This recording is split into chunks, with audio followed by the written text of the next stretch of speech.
The views and opinions expressed here on Wrestling Wind Down are those of the host and do not necessarily reflect the official policy or position of any other agency, organization, employer, or company. What's up, guys? It's Lo, and you are tuned in to Wrestling Wind Down, a female-founded and hosted podcast dedicated to professional wrestling and our favorite adult beverage. Grab your favorite glass of bubbly. We're going in for the 3 count.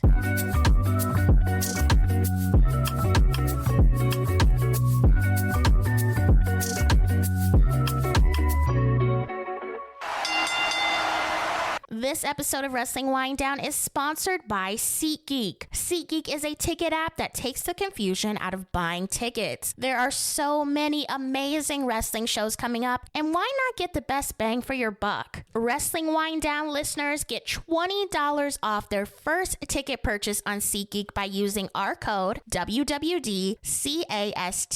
Again, that's WWDCAST. Now, let's dive into the newest episode of Wrestling Wind Down. Cheers. Hey, baddies. Welcome back to another episode of Wrestling Wind Down. This is our last episode of 2025, and it's a solo, so you're going to hear me yap for a little bit. I hope you're ready. I hope you have your wine, your tea. I have a cup of coffee because it is early here in Vegas, but we're just going to chat. It's been a minute. We've been to Survivor Series in San Diego, went there last month, had an amazing time. I love San Diego. I love the vibes there. I'm telling you, if you have not been to Morning Glory in San Diego, you need to add it to your list. Oh my God, the best breakfast food that I've ever had. Now, I know people are like, you live in Vegas, you have all the culinary excellence there. Sure, I do. But also, Vegas people are not on the strip like that. Vegas people go to the strip when they have friends and family in town, if there's a concert or there's something that they absolutely need to go to the strip for.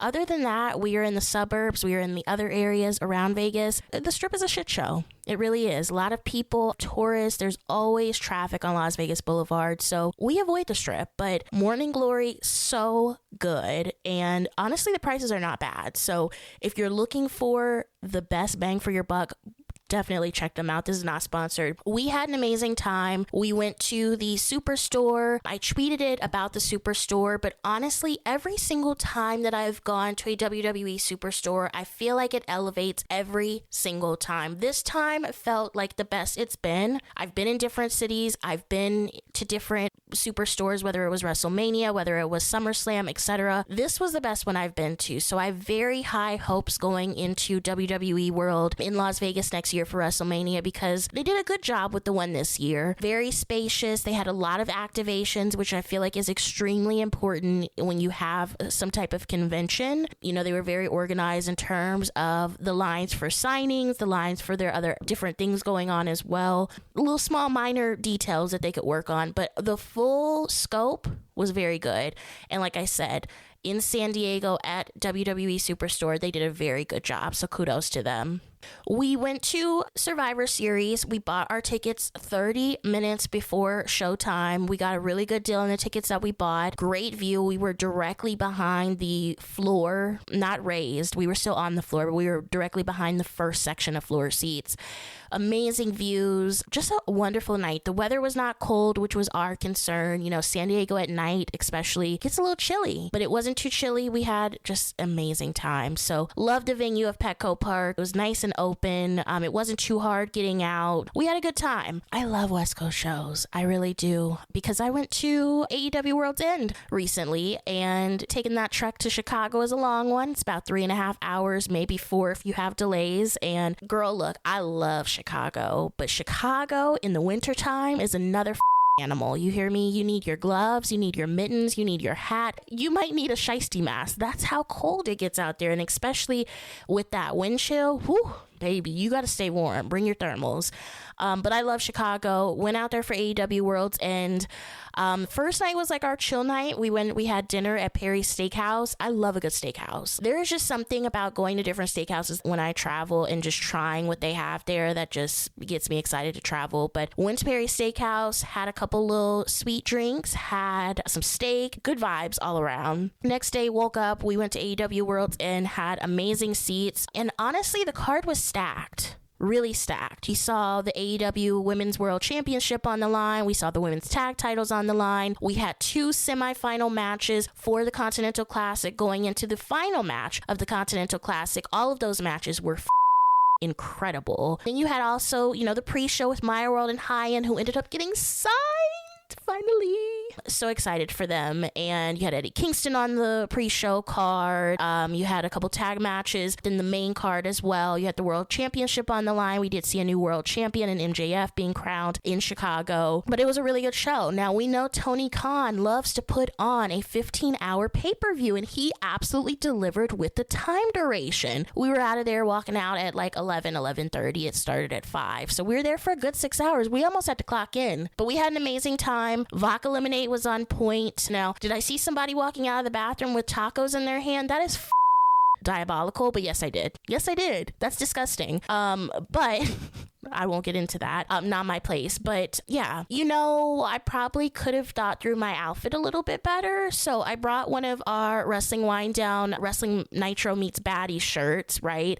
Brought a short sleeve shirt. And before I left my house in Vegas, I was like, I think I might want to cut this. So I had asked Kelsey, hey, can you bring a pair of scissors? Because I might cut this. The day before, I was still like kind of, I don't know if I'm going to cut it or not. I knew I wanted to wear a fur jacket that I got from Fashion Nova on top of it. So I was like, I don't want to sweat. So I think, having the fur jacket and maybe like a halter top would be best, because then obviously, you put your arms up, whatever, deodorized, by the way, deodorized arms. Don't get it twisted. Get some air, get some ventilation. It wasn't hot in the building, so that was also a perk. I ended up cutting this shirt 30 minutes before I left the hotel room, nervously cutting it. I was like, oh my God, I don't know if this is going to come out right, but it actually looked pretty good. I liked the halter. I liked that I didn't cut the bottom of it, so I could mess around with it, either make it a little bit longer or I could make it a little bit shorter, maybe have like a pinch of skin out right above the cargo pants. But I really liked the look. I paired it with some just regular black cargo pants from Fashion Nova as well. I wore these orange and like dark pink Adidas shoes, and then I put a gold stacked chain from Fashion Nova on there and just wore my hair down. But I really liked the look. I thought it was a good look to end the year. I was actually going to do an orange fur, and I was like, you know what, it might be a little too much for this, so I did keep the orange at home. But yeah, an amazing time. Matches were great. I came back home on Monday, and I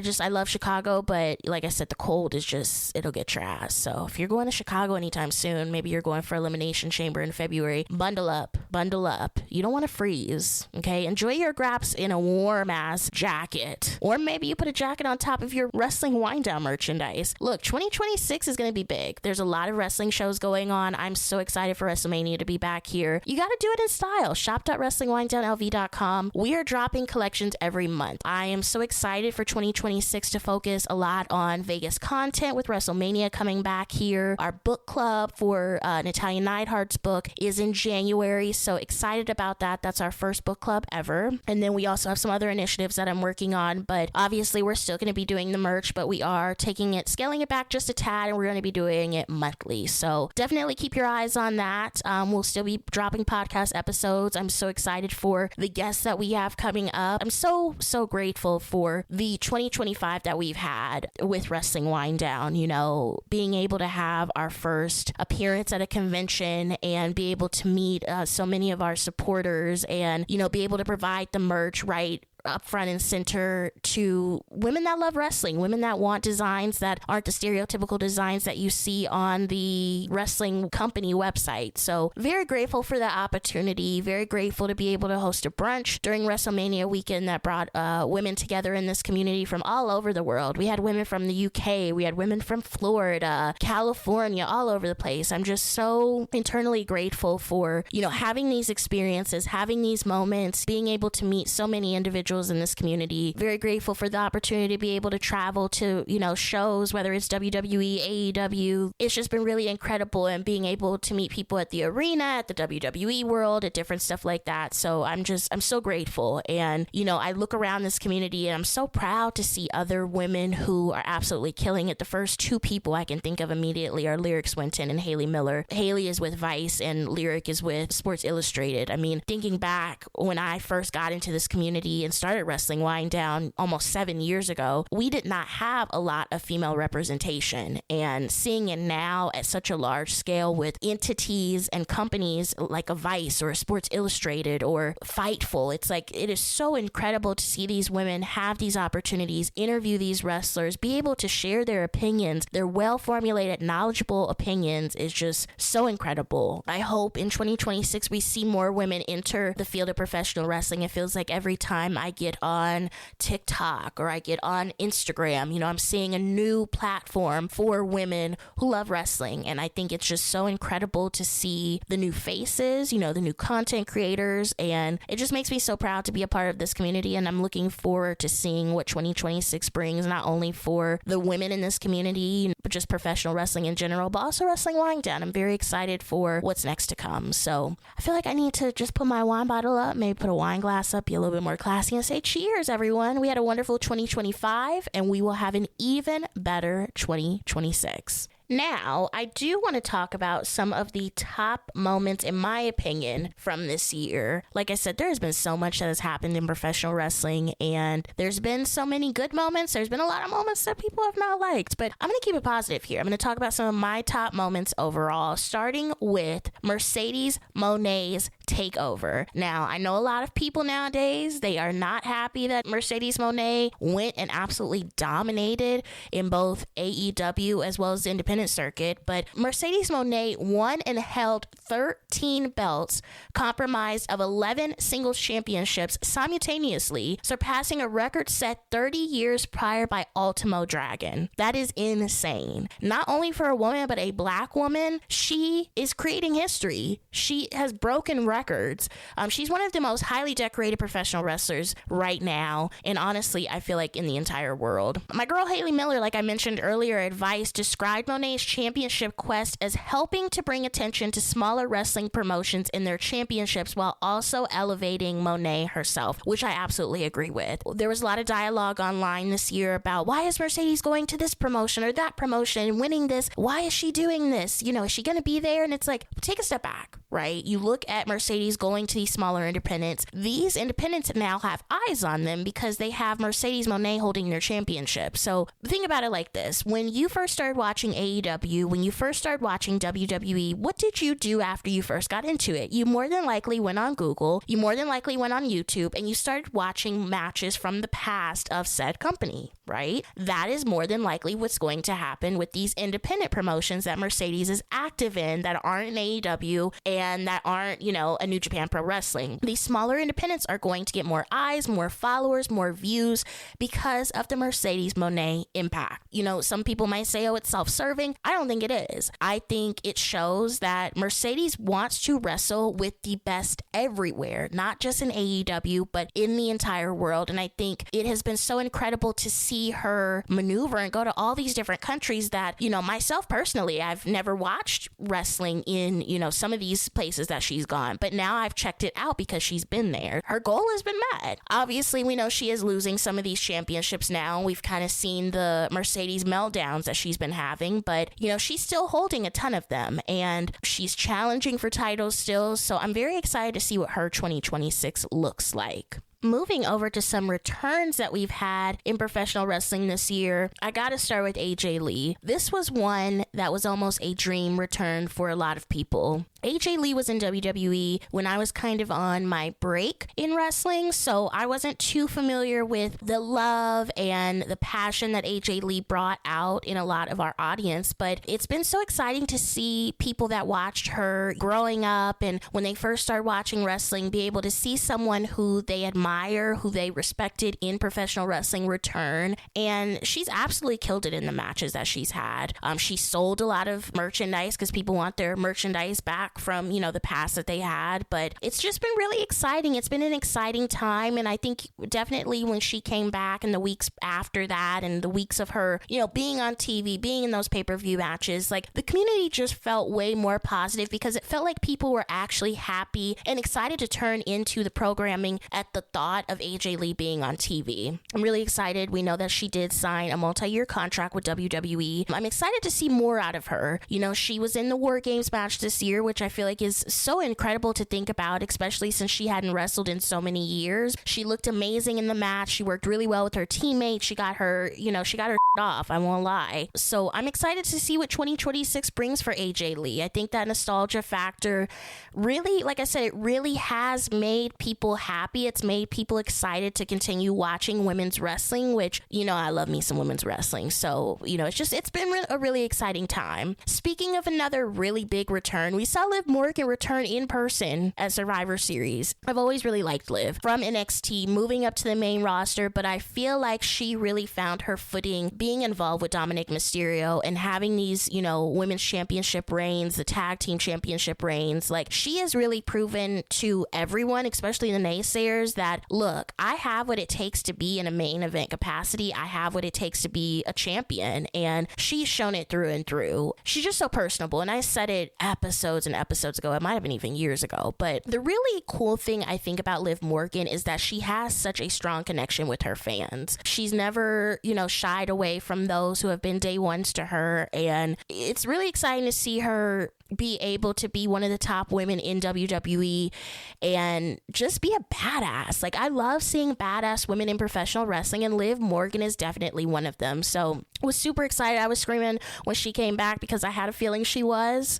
I was like, feel it in my bones, and I was right. Super excited to see what 2026 brings with Liv Morgan, her involvement with the Judgment Day, what that will look like long term, and of course her and Dom. We'll see what happens with them. The final return of the year that absolutely had my jaw on the floor was the return of Seth Rollins. As we know, Seth Rollins was quote unquote injured at Saturday night's main event in July. He was in a match against LA Knight. We thought that he had a legitimate injury to his knee, and we were all like, what the hell? Shocking that he actually got injured. Then he comes back less than a month later at night one of SummerSlam. He bamboozled us all. He's standing at the entrance of SummerSlam, drops those crutches. That was a viral moment. Ran down and cashed in his Money in the Bank briefcase on CM Punk to win the World Heavyweight Championship for a second time in his career.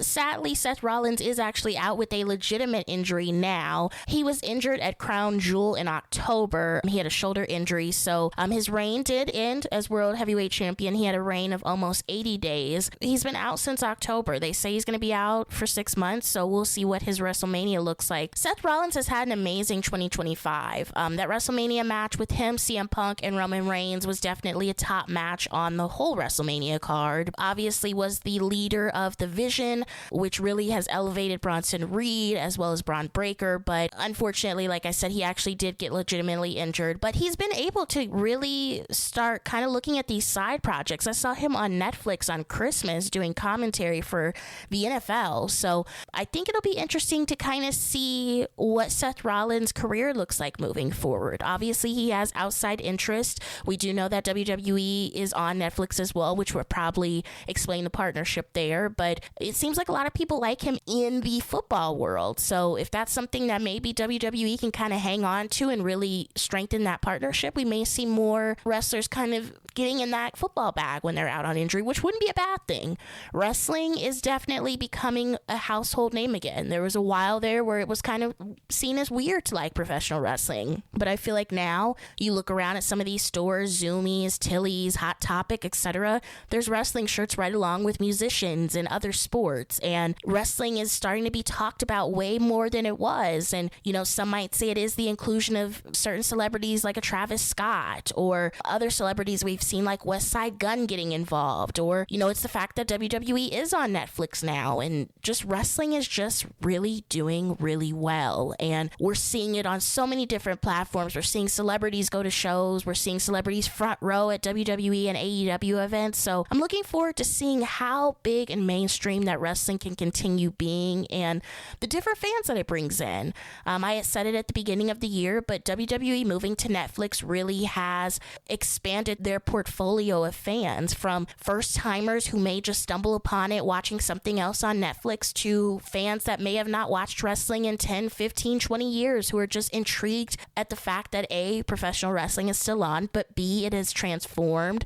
into something even bigger that anyone probably could have imagined, right? So definitely looking forward to wrestling continuing to take over moving into 2026 and beyond. Now let's talk about some other key moments in 2025 that stood out to me. Hangman Adam Page finally won his World Heavyweight Championship at AEW All In Texas. I had the opportunity to be there. He faced off against Jon Moxley. It was such an incredible match, and it was such, I feel like, a perfect moment for him to win his title. Hangman had such a journey getting back to that World Heavyweight Championship. It was one of the best storylines, in my opinion, in AEW consecutively. Hangman Adam Page, even if he was a heel, we know he lit Swerve's house on fire at one point. He's always been so captivating. He gets in that ring, he kicks ass, and at the end of the day, the fans still love him. And I feel like it's so interesting to see a person who can be either a heel or babyface who still has the crowd behind them like Hangman does. So to have that heroic storybook championship title winning at AEW All In was just so incredible. That was amazing to see. That was one of my top matches of the year personally. Obviously, we know Hangman is no longer champion.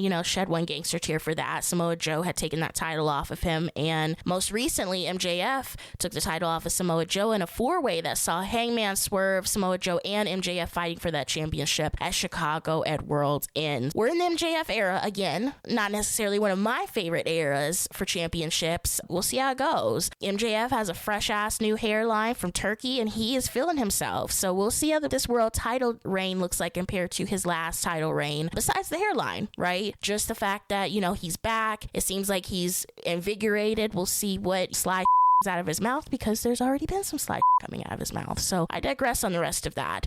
We also saw another interesting match and storybook ending to a storyline in AEW this year in terms of Mariah May and Toni Storm. These two had a very long feud that started with Mariah May just being so enamored and looking up to Toni Storm, to them ending up on the floor on top of each other bloody in their Hollywood ending match. That also was the last match that Mariah May had with AEW. Mariah May's ascent in AEW to leaving is very interesting to me. I feel like it needs to be studied at an academic level. As many people know, Mariah May used to model for WWE Shop back in the day. She was a store model, and that's how a lot of fans started to know who she was. She obviously became a professional wrestler. She wrestled in Japan, and then she ended up coming over to AEW, where she had, in my opinion, the best feud she's had so far in professional wrestling with Toni Storm. This is when the timeless Toni Storm gimmick really was at the peak of what it is. We saw these two go back and forth. Toni had the championship, then Mariah had it, and then Toni had it again. But it was just such an incredible match, and I feel like it was just such a good ending to their feud together. And no one knew at the time that Mariah was done after that.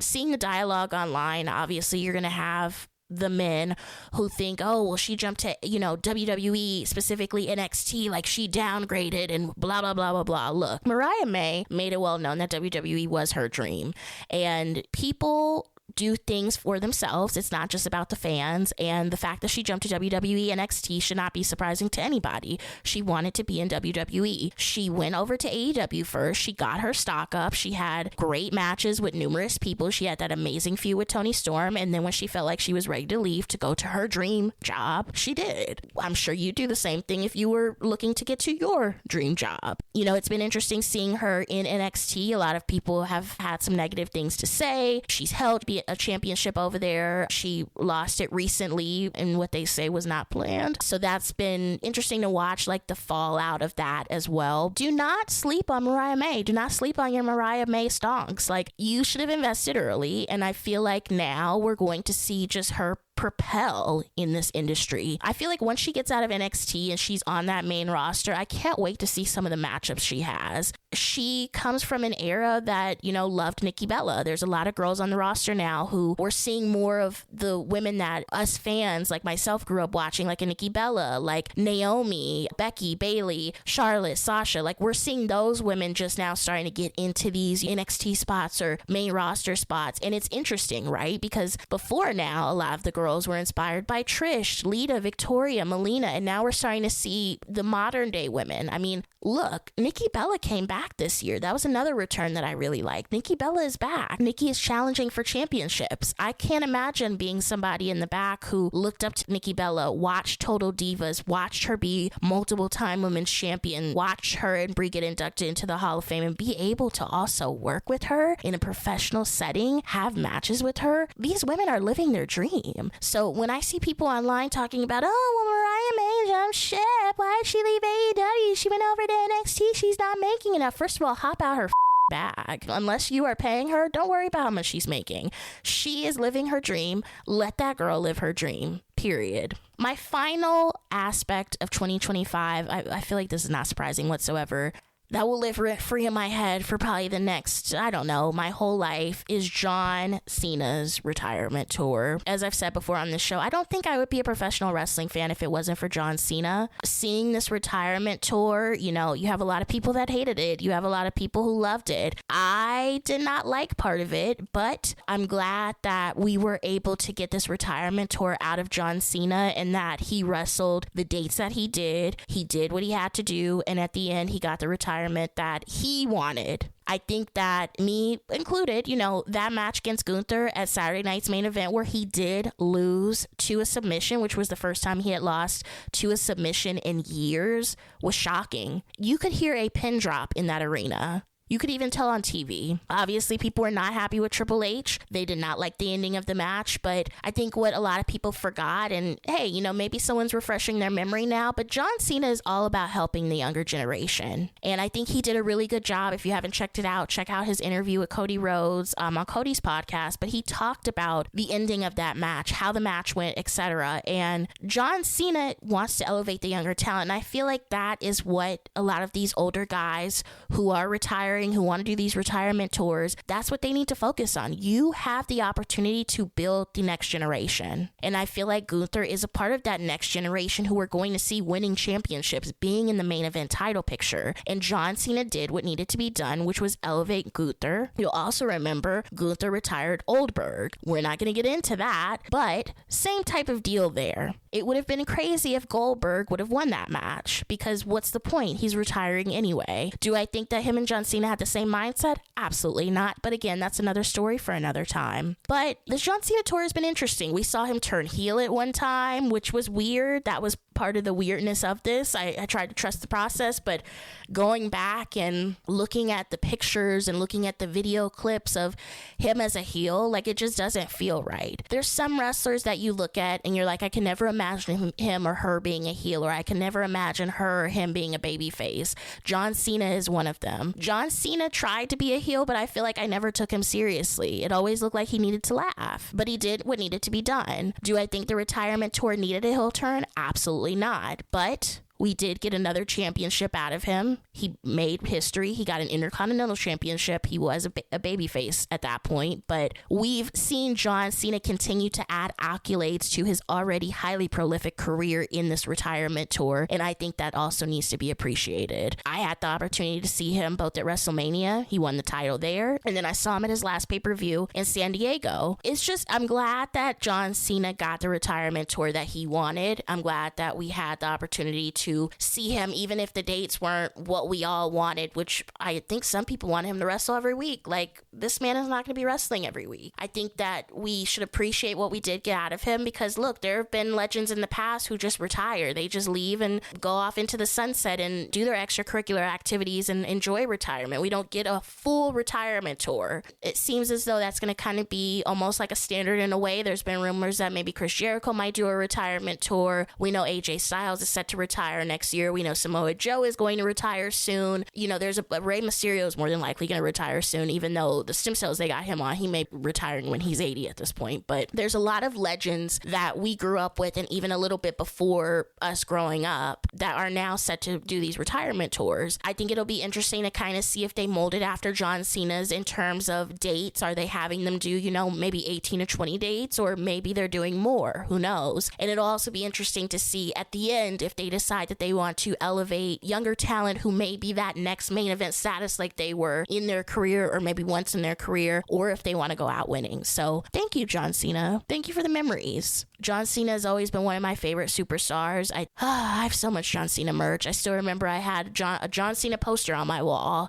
at one point. He defined professional wrestling for me. He is the reason why I was a professional wrestling fan. I'm very appreciative that I did get to see part of his retirement tour in person. I'm thankful, so thankful that I got to meet him during WrestleMania weekend here in Las Vegas. I'll never forget that. And I'm just grateful that he was able to give us a retirement tour. We were able to show appreciation to this guy who really molded some of our wrestling childhood. So great note to end on. Thank you, John Cena. As we know, he is still an ambassador to WWE, but he will not be wrestling in WWE. So this is not the last time that we're going to see him. Or is it? Because we're not supposed to see him. Thank you guys so much for joining me here on another episode of Wrestling Wind Down. It has been such an amazing year, like I said, and I'm so appreciative to each and every one of you who comes back to listen to the podcast, watch our YouTube videos, shop our collections, follow us on our social medias. It means so much, and I'm so looking forward to 2026. Thank you for tuning in to another episode of Wrestling Wind Down. You can find all of our other episodes available wherever you listen to your podcasts, including Apple Podcasts, Spotify,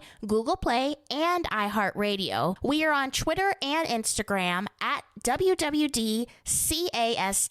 We also have our official merch store, which you can find at shop.wrestlingwinddownlv.com. Let us know what you thought about this episode. What was your favorite part? Until next time, enjoy your wine and, of course, enjoy your wrestling. Cheers!